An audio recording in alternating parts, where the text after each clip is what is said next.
Bismillah, elhamdülillah ve salatu ve selamu ala Resulillah.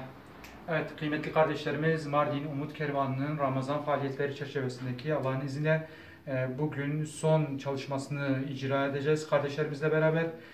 Daha önce sizin de malumunuz olduğu üzere gıda paketlerinin ulaştırılmasıdır, nakdi yardımların ulaştırılmasıdır. Yine Yetimler Günü çerçevesinde bayram şekeri, kırmızı et, beyaz et paketlerinin ulaştırılmasıdır. Bu gibi çalışmalara imza attık. En son yetim giydirme çerçevesinde yetim kardeşlerimize giyim hediye çeki ile ayakkabı hediye çeklerini teslim etmiştik.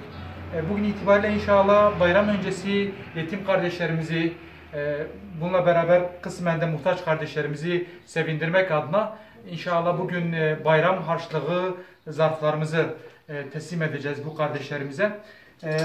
Allah'ın izniyle ilk etabı 40 tane zarf elimizde var. Bunları, bu bağışları, bu bayram harçlıklarını biz yetim ve muhtaç kardeşlerimize bayram sevinci adıyla ulaştıracağız. Birazdan inşallah bugün iki ekip şeklinde sahaya çıkıp ulaştıracağız. Tekrardan şunu belirtmek istiyorum ki bu çalışmaların tümü hayırsever kardeşlerimizin katkı fedakarlıklarıyla ortaya konuluyor. Yine bu çalışmaların tümü sahada sokak sokak dolaşan, kapı kapı dolaşan iyilik elçileri olan üye ve gönüllerimiz sayesinde oluyor.